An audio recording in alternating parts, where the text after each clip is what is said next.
Assalamualaikum warahmatullahi wabarakatuh. Innal hamdalillah wassalatu wassalamu ala Rasulillah alladzi man la nabiyya ba'dah. Pemirsa dimanapun berada yang dirahmati Allah Subhanahu wa taala, patut kita selalu bersyukur dengan melafazkan alhamdulillah kepada Allah Subhanahu wa taala yang sampai sekarang ini masih memberikan kepada kita begitu banyak nikmatnya sehingga kita masih dapat menghirup udara yang begitu segar, sehingga kita masih diberikan kesempatan dan kesehatan untuk melaksanakan aktivitas kita sebagaimana seperti biasanya. Di samping itu, kita tidak pernah lupa untuk bersolawat kepada baginda Rasulullah Shallallahu Alaihi Wasallam.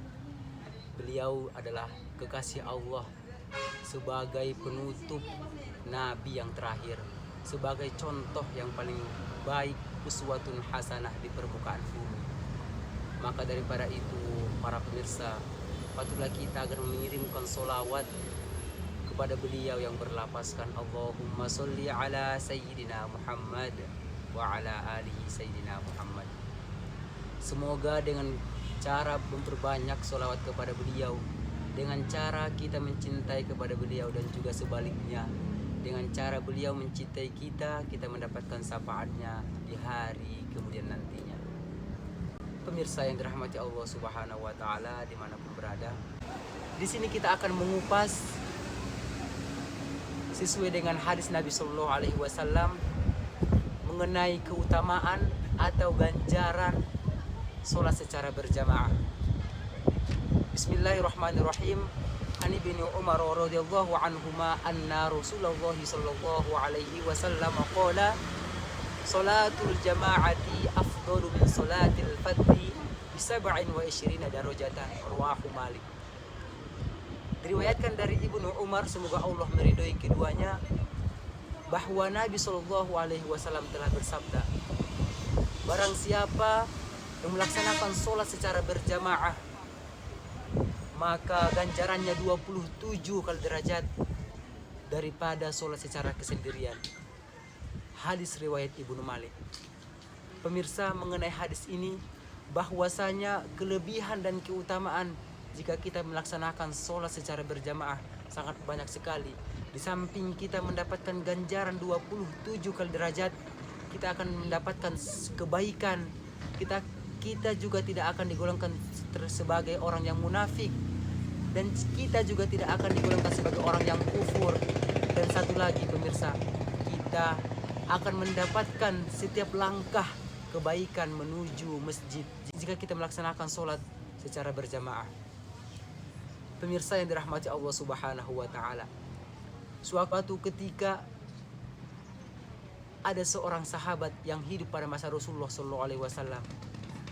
Beliau ingin pindah dari kota Madinah menuju kota Makkah dengan alasan agar saya lebih dekat dengan masjid dan agar saya lebih cepat dan dapat melaksanakan sholat secara berjamaah.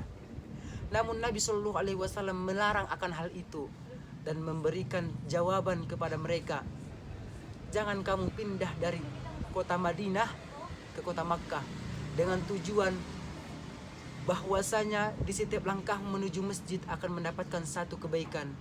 Kita bayangkan pemirsa, di setiap langkah kita menuju ke masjid 20 kali langkah maka dikategorikan 20 kebaikan. Semakin jauh rumah kita, maka semakin banyak kebaikan yang akan kita dapatkan. Kemudian di samping itu, kita tidak akan digolongkan kepada orang-orang yang kufur dan orang yang munafik.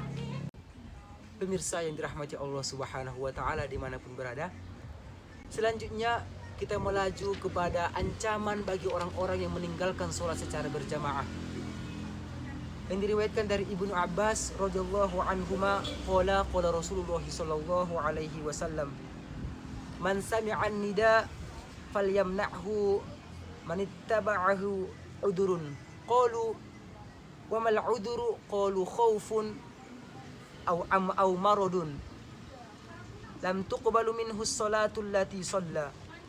Dari Sayyidina Ibnu Abbas radhiyallahu anhuma, ia mengatakan bahwa baginda Rasulullah sallallahu alaihi wasallam telah bersabda, barang siapa yang telah mendengarkan adzan dan tidak memenuhinya tanpa ada udzur, maka sholat yang dikerjakannya tidak akan diterima.